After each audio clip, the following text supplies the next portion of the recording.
Benchmark Business Sales and Valuations proudly presents the Meaning Business Podcast, hosted by Coudrey and Peter Spinda. This is the podcast for anyone serious about buying, selling, and preparing your business for maximum growth.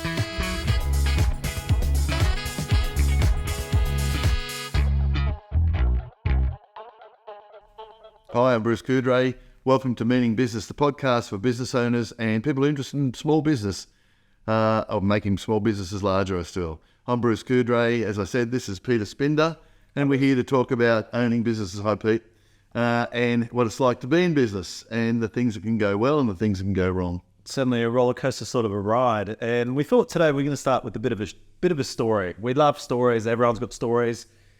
Bruce and I, we've been in business for a long time now.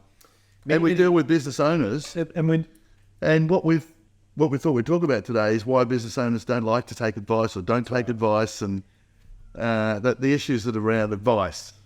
It's an interesting topic, and it always does my head in, to be honest with you, when a client engages me for various advisory services. They pay the fee, you provide the advice, which you know it works, and then they don't do it, and you go, why? Why did you spend your time and money getting me in? Why did you do all of this, and then you're not listening to it? Yeah. It's an interesting situation, and we see this with business owners across all spectrum of the business life cycle, whether they're making money, whether they're losing money. Taking advice can often be quite difficult for people. Yes, for many reasons, yeah. Definitely, and we're going to explore that today. Now, just a bit of a story. So many years ago, a friend of mine stepped into his family business, service business. Had been around for a few years before that. The first 10 years when he stepped into it were very, very successful. Successfully grew the business into a good operator, 30 plus staff, multi-million-dollar turnover organization. Things went really well. And this is in Queensland. And this is here in Queensland, here in Brisbane, actually. But then came a pivotal moment when the greed and the money started coming into the picture. And as a result, this individual made one fundamental mistake. And that was to solely focus on top-line revenue. And he wanted to grow into a big national organization. So he went aggressive, really aggressive with the sales. And what tends to happen is, if all you're doing is selling and you're not focusing on the back end of the business, on the financial management, on the people management side, you're actually building a house of cards where you don't have solid foundations. You can't just grow and not have solid foundations underpinning it. So in terms of focusing that, he neglected some key areas. So first of all, he outsourced the financial management and actually had no idea about the cash position of the business. This is unbelievable.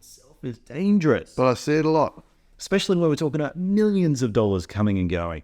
The people, processes, and management, it just didn't exist. People just were there and were doing stuff, but they were just there.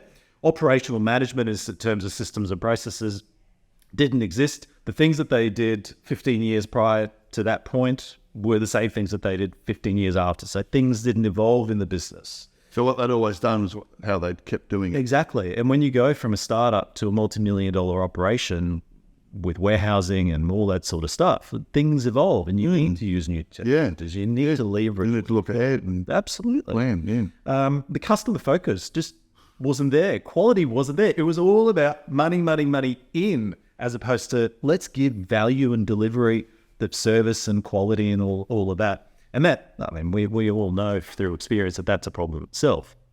Now, what also ended up happening was that this individual was like this loose fly in a bottle, right? He was just flying everywhere. There was no structure or planning. He had no idea what he was doing other than top line revenue. And this is a good friend of mine, and he'd often call me in. We'd have lunches and dinners. I'd give him guidance and advice, and he'd always say, help me make more money. I'm like, dude, it's not just about making more money in terms of sales. Let's build a business that's more effective, more efficient, help you do things better, so that the bottom line, the cash in the bank, and that's really the key, that's what we're after, so that improves. That's why you're doing it. And the last mistake that he made is that ego prevented him from self-education. Ego prevented him from opening the mind and actually understanding and learning more about business, because very common. The reality is business is complicated. There's many moving parts, and we need to educate ourselves and learn things. So during all this, we'll get to where he is today in a minute, but during all this, did he think everything was fine? Absolutely. And look, there were moments in time when, you know, we had some frank conversations and he could see that there were some cracks. He could see that there were some things happening that he wasn't happy with. I mean, one of the biggest signs for me, well, there were two big signs. Number one, he had a lot of customer problems, a lot of customer complaints, and that was a big issue, and that should have been a warning sign for him as well. Yeah.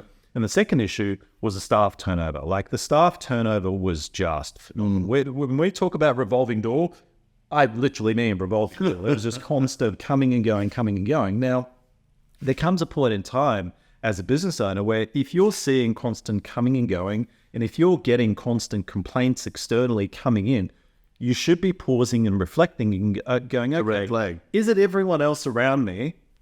Or should I actually put the mirror up and should I look in the mirror and go, hang on a second, I might actually be the problem. And that's a hard thing for a lot of business owners to accept, that sometimes we as business owners could actually be the problem in the business. So just jump in there, because that is often the case. Business owners are like spoiled children. They do what they want. They make their own rules. If they want to buy a flash car, they'll buy a big car, because when they roll into the sales office, the showroom, the salesman's not going to tell them, oh, do you think this is the right idea, mate? You know, they're going to say, yes, of course, this is a great investment, and they're going to encourage them. Feel-good situation. I mean, it feeds the ego. Yeah. So a lot of business owners take big holidays, fly first class, because there's no one keeping them accountable. So there's no accountability, there's no controls. They're unfettered. They just do whatever they want. Absolutely. And they're not, if they are getting advice and the advice tells them don't do that, they won't listen to it anyway, because it's my business, I'll do what I want. Absolutely. And it's a big issue. And one of the things that I see, sadly, is that you have entrepreneurs like this gentleman that I'm talking about, and they achieve so much, and they really do get to a point. And at one point in the life of this business, it was just a fantastic business. It was worth something, worth millions of dollars, and they were making good money. Had they paused, listened to the advice, focused on the things that I just outlined, it'd be a different situation. But here's the paradox of it. What I find is that when you're dealing with the self-made individual, oftentimes the ego is, well, you know what? I've done it. I built a multi-million-dollar empire, so why do I need to listen to you? Ego. Because I've done it. What are you going to add to it? And that is such a big mistake. It's very common. All of a sudden, we don't see the problems that are coming our way. It's human nature. So by the way, where is this business now? What's happened?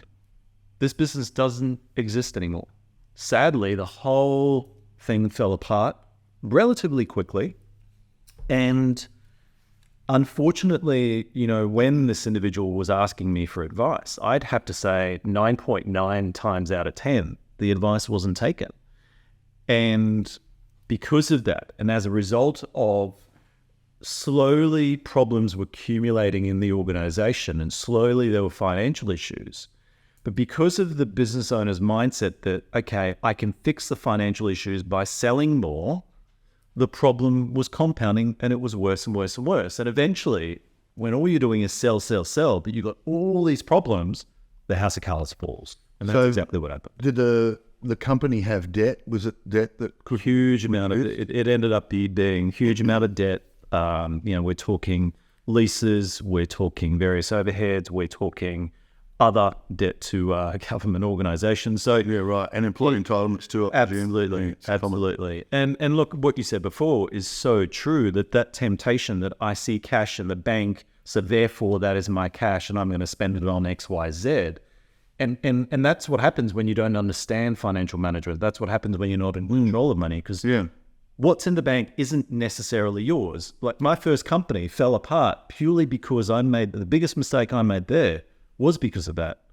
And I thought the cash in the bank was mine, but in fact, no, because you have to pay bills, you have to factor in tax and GST and all that sort of stuff.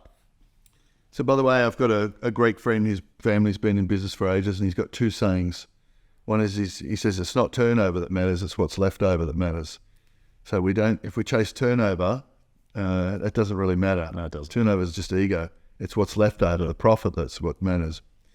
And so, one of the problems with business owners is they don't take advice. If this guy had taken advice and been accountable to those advisors and disciplined himself or herself, and done things more probably conservatively, but not necessarily. But had good advisors and taken that advice, things might have been different.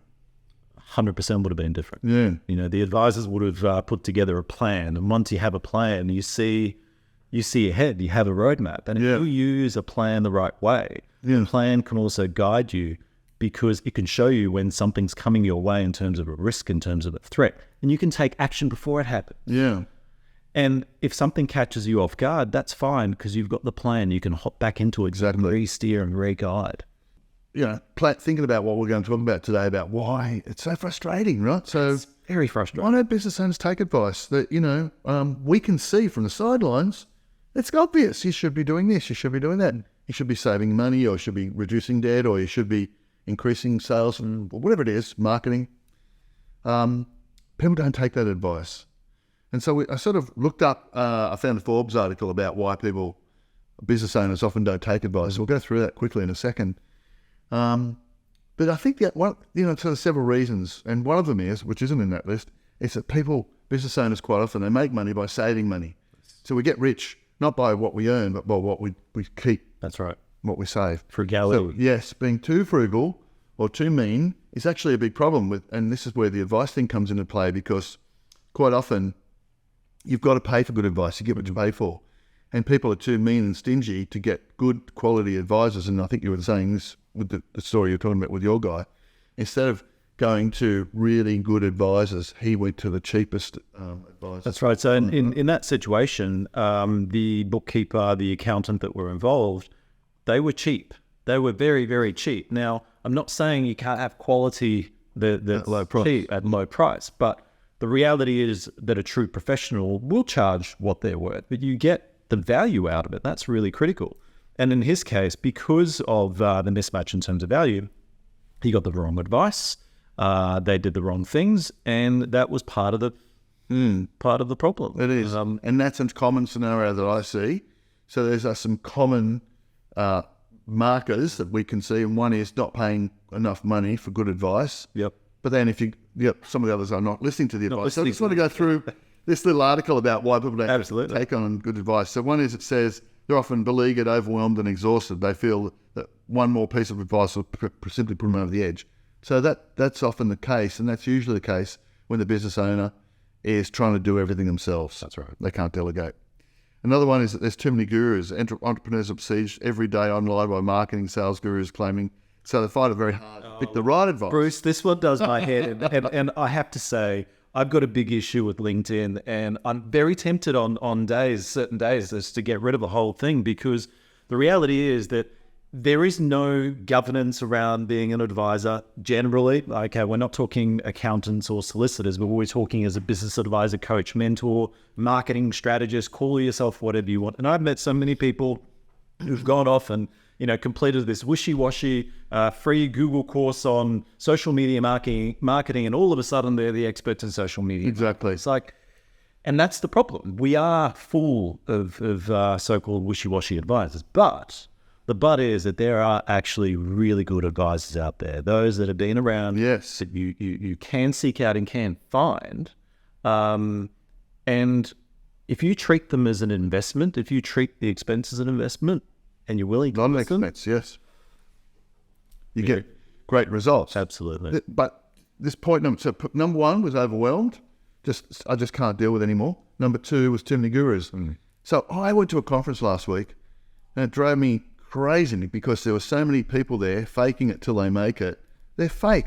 There's a person at the moment on social media promoting that you go to this person if you want to sell or buy prestige property, and because this person's the expert.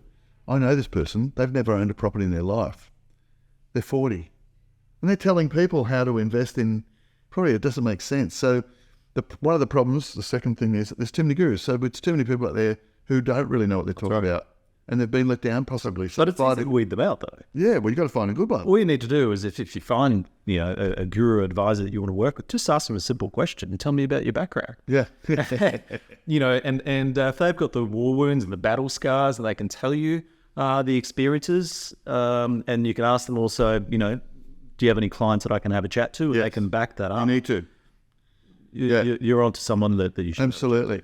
So you probably heard my saying is that accountants, lawyers, doctors, dentists, 90% aren't very good, 10% are good. When you get a good one, you hang on. Now, I know that's controversial, but that is my experience. So you've got to get references and really dig deep. And this world of LinkedIn is full of, well, not full of, there are many fakers there. You've got to weed out the fakers from the good. Yep. So that's a second reason why people don't take advice. The third one is, I don't really get this one. It says, entrepreneurs are often broke. That means they're desperate for a silver bullet to save them.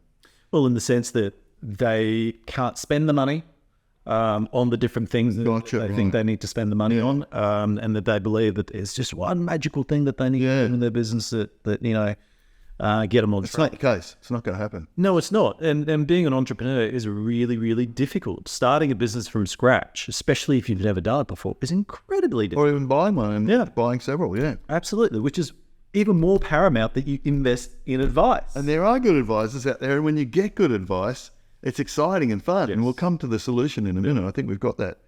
So the fourth one is, which I relate to totally, entrepreneurs are highly optimistic and driven and hold on the belief that they can get through. Oh, yes. It's all going to be good.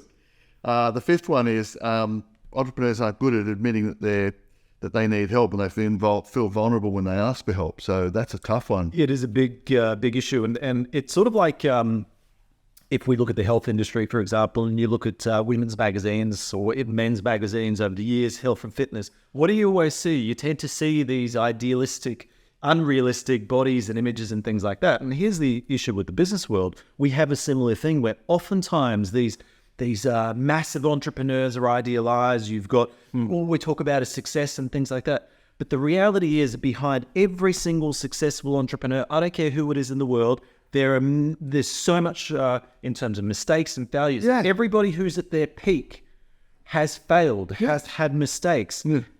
The difference, though, is that they've been willing to reflect. They've been willing to learn from their mistakes. They've been willing to take ownership of the situation.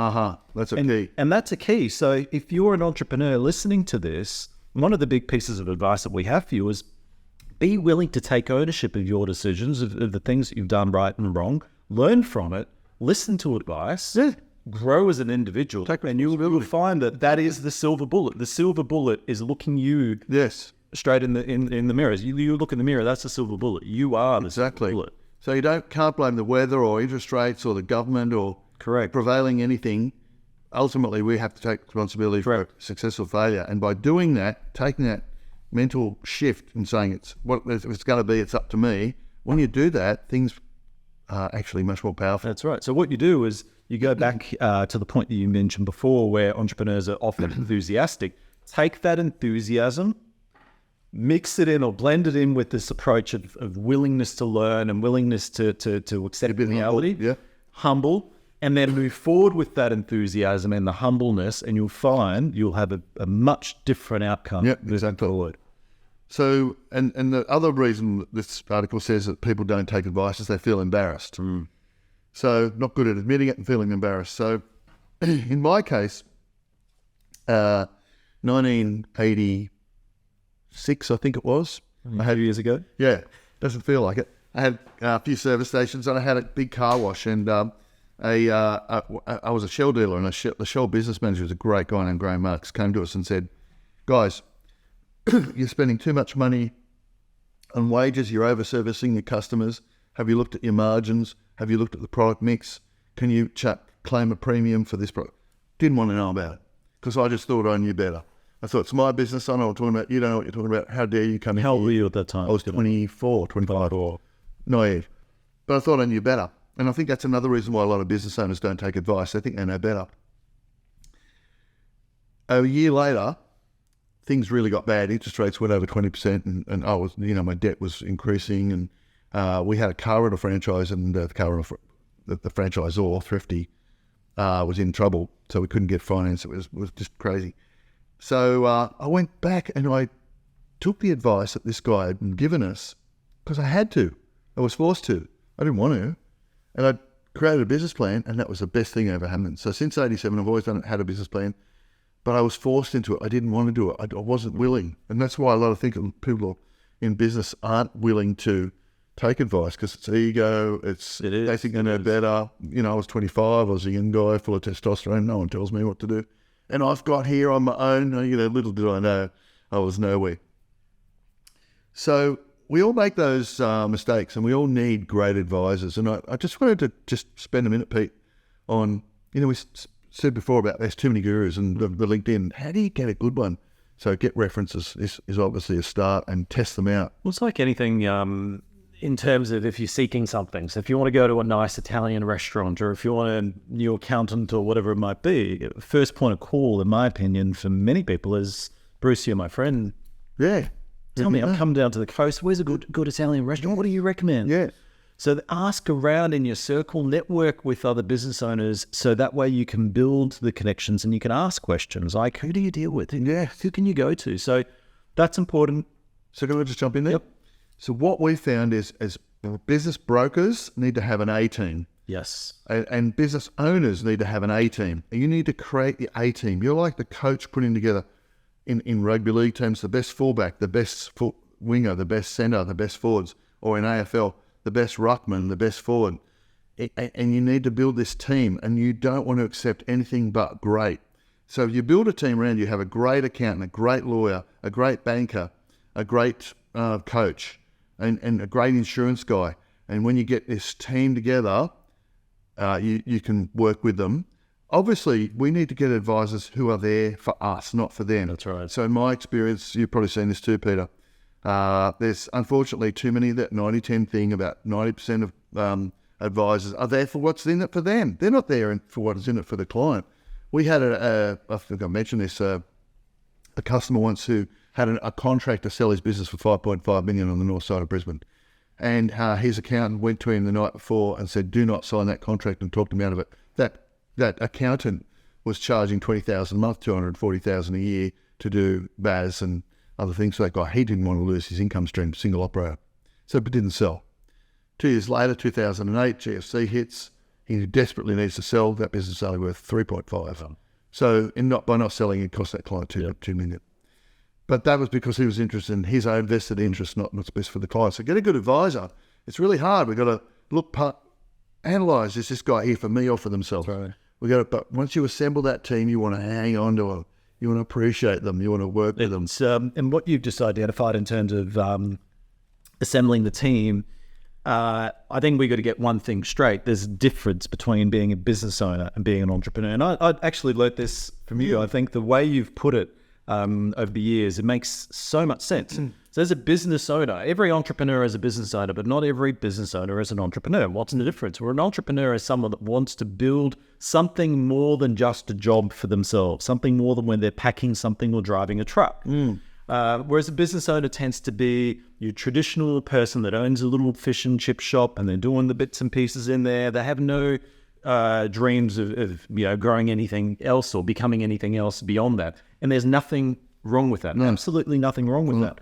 But one thing business owners and entrepreneurs need to understand is that your role, regardless of which one it is to be a leader where you have that team around you so that you're not doing everything, first of all. And second of all, so that you have good advice to guide you on your journey. Because any business can fail, regardless of it being run by an entrepreneur or a business owner. Yeah. But if you've got good advisors, you can minimize the impact of any failure or anything coming your way. So having good advisors is important, but listening to the advice and taking action is where we find it frustrating, right? Yeah. So in my world, we'll find a client who wants to sell their business, needs to sell their business, and they need to go and get advice as to whether it should be a share sale or an asset sale, where they need to fix Division 7A loans and what their capital gains tax is going to be like and how they're going to manage their employee entitlements and what restriction of trade they're going to do, and all these many facets. And they think they're going to save money or they'll leave it till later. And by leaving it till later, they actually cost themselves, in many cases, hundreds of thousands of dollars in things like capital gains tax. So it's frustrating. It is. We want people to not just get advice and have good advisors, but implement the advice. So it's frustrating. And, unfortunately, we've both seen, this is why we're talking about it, so many business owners or people getting into business or starting out in business not getting good advice and not taking that advice and not not being open to the advice. It's very, very, very frustrating. And in fact, for me, in terms of my career as an advisor, I've gotten to the point where I do actually vet the sort of clients that I'm working with and who comes through, because like you said, Bruce, there's a difference between an advisor that's out for themselves to line their own pockets, or actually doing it because they want to help. And I'm one of those people that wants to help. Now, obviously we all want to make money, but the reality is that I don't want to work with a client who can pay my bills, but then doesn't actually follow through, who doesn't actually do what we discuss, because it's futile, it's pointless. Yes, you're going to pay money, and yes, I win out of that, but to me, that's not a win-win. No. To me, the advisor-client relationship must be long-term, built on trust, win-win, so that both parties win. And if you help your client, truly help, and if you listen to the advisor and the advice works, then you should be listening even more, and you should be implementing even more, and you should be investing even more in those sort of services. And I guess it goes both ways. A good advisor is listening. Yes. And a good advisor is taking action. A good advisor is keeping their client accountable, and they're working together. So we've come up with, first of all, Peter and I have come up with some solutions to this advisory component. And before we get to that, so the 6 things that why people don't take advice is they get overwhelmed, too many gurus, often broke, tend to be optimistic, are not good at admitting they need help, and they feel inept and embarrassed, and in my case, think they know better. So what should we do? We should not be overwhelmed. We should keep life simple. We shouldn't be trying to do everything all the time. We should have programmed breaks in our day, in our week, so we can breathe and get on top of things and stay on top of things. We should, yes, there's too many gurus, but that's simply fixed by finding good advice and being open-minded.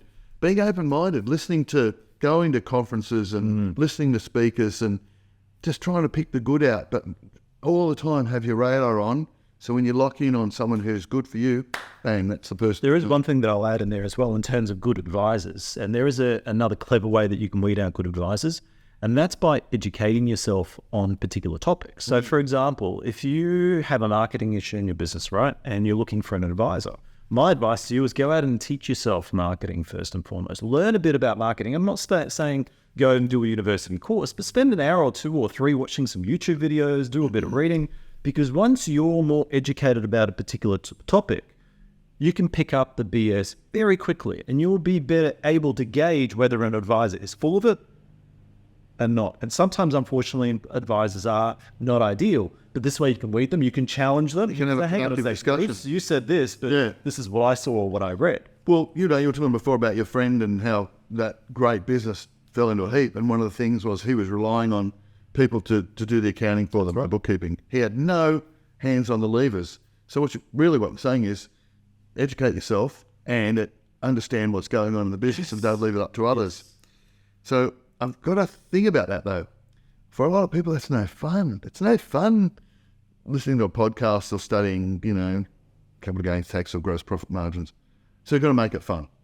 And there's a way we can make it fun, which we'll come to in a minute. Yeah. So don't be overwhelmed. Get good advisors. Spend the money because you get what you pay for. Don't be too optimistic. Be critical. Admit you need help. Don't be embarrassed. And realise by having an open mind that you don't always know best.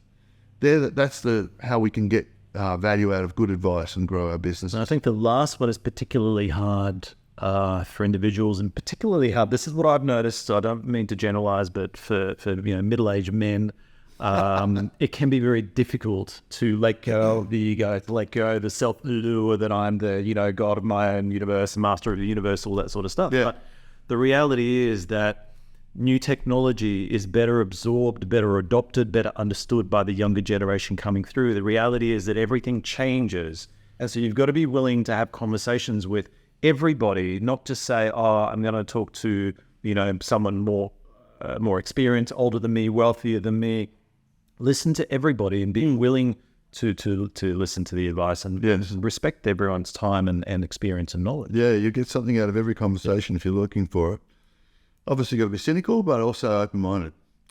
So, Pete, we've come up with some solutions. You want to go through the list and then we can talk? Yeah.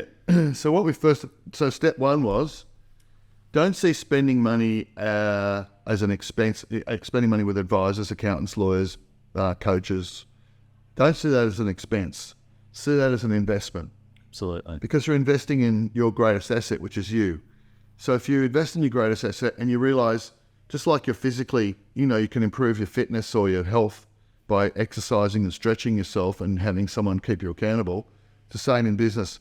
So pay for the advice, but see it as an investment, an investment that's going to get you results and help you improve. The problem, I think, for a lot of people, and many listeners and viewers would agree with this, is that advice can take time for it to bear fruit. Yes. If we look at a mango tree, you plant a mango tree from scratch today, or an avocado tree, it takes years for it to bear fruit.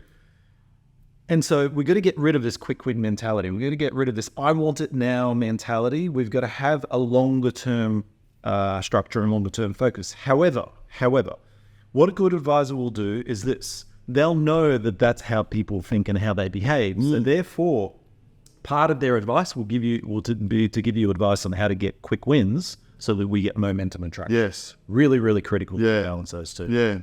But it is an investment. Absolutely 100% correct. It's a wise investment. Yeah. So if you change your thinking to say, my accounting costs or my legal costs are not a cost, but they're an investment, and I want to get a return on investment, that's a big shift. That's the first thing. The second thing was planning. So what we felt was that risk mitigation through planning, once you've got a plan, you have direction. Once you've got direction, you've got vision. Once you've got vision, you're a leader, and you can take people with you. Then people follow you, and all of a sudden your business grows for many reasons. If I look back at my friend, and one of the things that I guess he did really badly is the fact that there was no plan. He was that fly in a bottle flying around all over the place. Now, as a result, believe it or not, even when this business was turning over millions and millions and millions of dollars, this individual, the leader, was still driving around in trucks and picking and packing and doing this. And it's like, why? And I'd often ask him, why are you doing that when you have employees, when you have the cash to avoid it? So what's really important, and this goes back to being overwhelmed, is that when you're just in the forest, right, you see just all the trees and all the shrubs, it's very easy to get overwhelmed because you don't know which direction to go in. Exactly. However, if you bother to hop into a helicopter and you get above the forest, above the trees, all of a sudden, you're going to see everything. All of a sudden, you see the clarity. You have clarity, you have direction. Yes. That's where planning comes in. Exactly. Planning, so you develop your plan. Risk mitigation is critical so that we're aware of what may potentially come our way. But the most important part of planning is actioning. So use the plan as a daily tool, review it each week, each month, talk to an advisor and get their guidance on this, and use the plan to drive the momentum and the growth of the business. So for me, 1987, had to create a plan, created it, loved it. Every year since 87, I keep going back to that plan and reaching it. And we were talking, Pete, about how about in your own case, you've just recently reset your plans and it's given you energy. It's energy, it's direction, focus. And this will be the last point that we'll talk about, but really the plan is about the why. And we'll come back to that. Yeah, well, that's exactly it. But to make yourself do that, you need to appreciate that this is actually fun. It's not a drag. It's not a hassle. It's not painful. When you sit down and you get into it and you go, this is how I'm going to get to the point where I've got a yacht or a couple of investment properties or, whatever it is you're aiming to achieve in life, you set the plan, it becomes a reality. That's exciting. Now, Bruce just hit it on the head when he said what he just said. So the yacht, the investment properties, all that. Now, that's what some people want. So here's the thing. If you know your own why, what is your reason for being on planet Earth in this existence? Okay. Yeah. Very philosophical, but let's be frank. We've got to be like that. If you know your why, if you know what you want to achieve out of life, whether you want a yacht, whether you want to be an adventurer traveling the world, which I want to do, or a philanthropist, whatever it is, then you've got the drive. And if you've got the drive and you've got your own why, you can align your business with that. You can then go through the process of planning, which might seem boring, but all of a sudden it's exciting because the plan helps you achieve what you really want to achieve. And as you start achieving, you're becoming more excited and enthusiastic because guess what? You're ticking off your list of things that you want to achieve in life. And before you know it, You sell your business. Benchmark Business will help you with that. And you can live and do whatever you want because you've got the cash, you've got the time, you've got the energy. That could be that's a reality that can be made. Exactly. And it happened to me. I was well into business ownership, but the light bulb moment, the epiphany is I've got direction. I've got purpose. I'm suddenly alive. I'm driven. Yep. I know what I'm doing. Yep. And, they say that thing of, if you want to achieve something, write it down. It's actually true. If you set that goal and you understand your why and you know why you're doing it, whatever the motivation is, all of a sudden it becomes easier. It becomes fun. I've seen Bruce's list and I've seen the ticks beside the box. And in this notebook that I've got here, right here, I have on the back page my list as well, and I go through it, and it is powerful. And I was saying to Bruce that a few weeks ago, I actually sat down and redid my why and redid my own personal business plan. And you know what? I'm motivated and energized because I know exactly where I'm going to go. I know exactly what I'm going to achieve and how I'm going to achieve it. And that is the best fuel that you can have in your business. Yeah, it is. It's fuel. So we'll finish off by saying, if you don't want to be successful, you want to be stagnant, don't take advice. Do what you think's best. Listen to another podcast. Yeah. Or not. Yeah. But if you want to be successful, don't see spending money with advisors as a cost. See it as an investment. Create a plan. Have that light bulb moment. Understand your why. Create some focus on what you need to do to get there. And all of a sudden, business ownership, it becomes fun. Absolutely. And be enthusiastic. And last thing, bring your people on the journey. Enthuse them about your vision. Enthuse them about your business. Yeah. And if you've got a great team behind you who believe in the vision, who believe in you, believe in the drive, all of a sudden your culture changes and you've got an amazing business that you're just proud of. Yeah. Proud of what you build. Because, if you think about it, you're enthusiastic, it rubs off. It's infectious, right? It's contagious and it's great fun. When you're with somebody who's got that vision and that power, oh, wow, you just want to go with them, And running and owning a business that is doing really well, it's so much fun. Yeah, really invigorating. So, look, we hope everyone gets something out of that today. It was a bit of fun. If you want to listen to this podcast, you can listen to it on Spotify or Apple Podcasts when you search Meaning Business Podcast. So you search Meaning Business Podcast. Or you can watch it on YouTube under YouTube /Benchmark Business. So if you go on there, be sure to like, follow, subscribe, and stay tuned for more Meaning Business episodes. Thanks for watching. Thanks for watching.